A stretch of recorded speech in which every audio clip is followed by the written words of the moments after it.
जरा सोचिए, आपके फोन में जो डर छिपा है वो असल में दिखता कैसा है।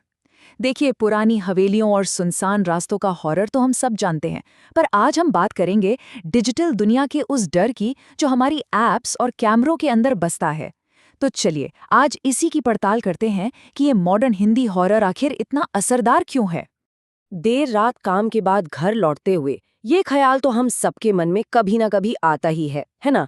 और कमाल की बात यह है कि आज का हॉरर ठीक यहीं से शुरू होता है, हमारी अपनी जिंदगी की एकदम आम छोटी छोटी चिंताओं से। कौन जानता है कि ये मामूली सी चिंता कब एक भयानक डर में बदल जाए। तो हमारी पहली कहानी का नाम है रात का आखिरी सफर, जो हमें 3.33 AM की दुनिया में ले जाएगी। कहानी की मेन कैरेक्टर है निशा, एक आम लड़की जो ऑफिस में एक थका देने वाले दिन के बाद बस किसी तरह घर पहुंचना चाहती है। लेकिन यहीं पर कुछ गड़बड़ है। लगातार 3 रातें और कैब ऐप उसे एक ही ड्राइवर असाइन कर रहा है, महेश पाटिल। अब ये सिर्फ एक अजीब इत्तेफाक है या फिर किसी आने वाले खतरे का इशारा? यहीं से असल में डर की पहली आहट सुनाई देती है। चलिए, निशा के इस सफर को थोड़ा और करीब से देखते हैं। पहले तो ड्राइवर एक सुनसान अनजान रास्ता ले लेता है, फिर अचानक कार के रेडियो पर सालों पुरानी एक न्यूज़ चलने लगती है, और तो और एक ही रेस्टोरेंट का बोर्ड उसे 2 बार दिखता है। धीरे धीरे हकीकत धुंधला रही है और ये आम सा सफर एक बुरे सपने में बदलता जा रहा है। और यहीं से हम आते हैं इस पूरे विश्लेषण के दिल में, यानी टेक्नोलॉजी का धोखा। जरा सोचिए, क्या होगा जब वो गैजेट्स जिन पर हम आंख बंद करके भरोसा करते हैं वो ही हमें धोखा देने लगे। देखिए, ये कितना दिलचस्प है। हमारी रोजमर्रा की चीजें ही डर का सबसे बड़ा हथियार बन जाती हैं। एक कैब ऐप जो सेफ राइड का वादा करती है, वो ही एक भूत के साथ सफर पर भेज देती है। एक यूट्यूबर का कैमरा जो सच दिखाने के लिए है, वो ऐसा कुछ दिखा देता है जो इंसानी आंखें देख ही नहीं सकती। और एक सीधा साधा क्लाइंट ऑर्डर, वो किसी की जिंदगी का सबसे बड़ा अभिशाप बन जाता है। निशा की कहानी में टेक्नोलॉजी का ये धोखा बिल्कुल साफ है। ऐप के हिस्ट्री के मुताबिक इस ड्राइवर की आखिरी ट्रिप 1 साल पहले 2 जुलाई को हुई थी। मतलब ये तो एक डिजिटल भूत है जो हकीकत में मुमकिन ही नहीं। और ठीक ऐसा ही काली हवेली की कहानी में होता है। आरव का कैमरा हॉल के आखिर में खड़े एक ऐसे साए को रिकॉर्ड कर लेता है जो वहां किसी को नहीं दिख रहा। ये एक ऐसी चीज है जो टेक्नोलॉजी पर हमारे भरोसे को जड़ से हिलाकर रख देती है। हर डरावनी कहानी में ना एक पॉइंट ऑफ नो रिटर्न आता है, एक ऐसा पल जब हकीकत और वहम के बीच की पतली सी लकीर पूरी तरह मिट जाती है, एक ऐसा पल जहां से वापसी नामुमकिन होती है। चलिए उस पल को महसूस करते हैं। और ये है वो पल। निशा की दोस्त का फोन आता है और वो जो कहती है उससे निशा के पैरों तले जमीन खिसक जाती है। वो एक ऐसी कैब में बैठी है जो असल में कैंसल हो चुकी है।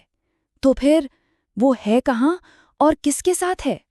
काली हवेली की कहानी में भी हकीकत के टूटने का एक ऐसा ही पल आता है।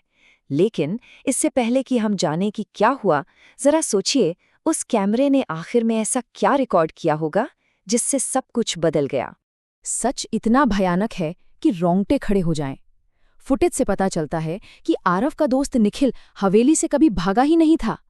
वो कैमरे की तरफ मुड़ता है और उसकी सफ़ेद आंखें और वो मुस्कान, वो निखिल नहीं था, वो खुद एक बुराई बन चुका था।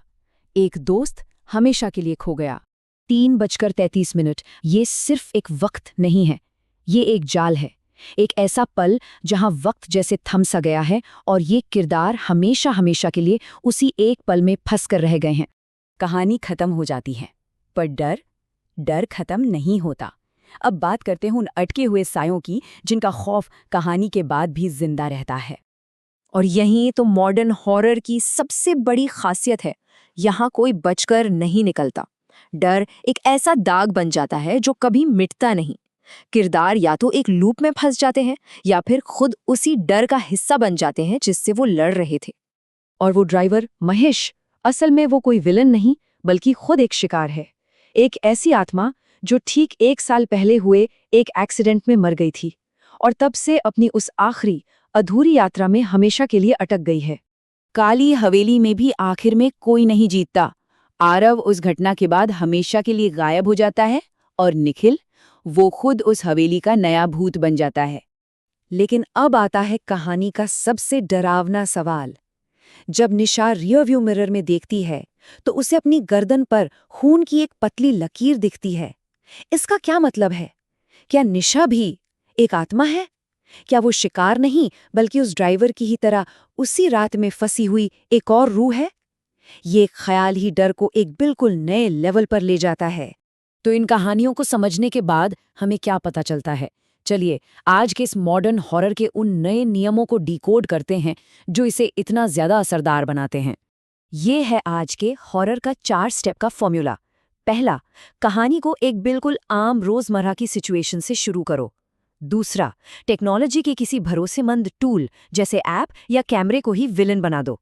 तीसरा, कहानी में एक ऐसा मोड़ लाओ जो लॉजिक से परे हो और किरदार की दुनिया हिला दे। और चौथा, कहानी को एक ऐसे सवाल पर खत्म करो जो लोगों के दिमाग में घूमता रहे। 3:33 AM के अंत में एक पल के लिए ऐसा ही लगता है कि शायद सब ठीक हो गया। निशा ऑफिस के गेट पर जागती है। उसे पता चलता है कि उसकी कैब तो कैंसिल हो गई थी। फोन भी ठीक-ठाक काम कर रहा है। एक पल को लगता है शायद ये सिर्फ एक बुरा सपना था। लेकिन ये राहत बस कुछ ही पलों की होती है, क्योंकि उसके फोन की गैलरी में एक नई तस्वीर है। टाइम स्टैम्प सुबह के 3:33। तस्वीर खाली कैब की पिछली सीट से ली गई है और कार के रियर व्यू मिरर में महेश का मुस्कुराता हुआ चेहरा साफ दिख रहा है। यही है मॉडर्न हॉरर का असली चेहरा। डर अपने पीछे एक डिजिटल सबूत छोड़ जाता है। तो आखिर ये कहानियां हमें इतना क्यों डराती हैं? शायद इसलिए क्योंकि ये हमारे इस दौर के सबसे बड़े और गहरे डर को सामने लाती हैं। एक ऐसी दुनिया का डर जहां टेक्नोलॉजी, हकीकत और एक बुरे सपने के बीच की लकीर को धुंधला कर देती है। ये सिर्फ कहानियां नहीं हैं, बल्कि एक चेतावनी है। अगली बार जब कोई कैब बुक करे या किसी सुनसान जगह का वीडियो बनाए, तो याद रखिएगा, हो सकता है अगली कहानी आपकी हो।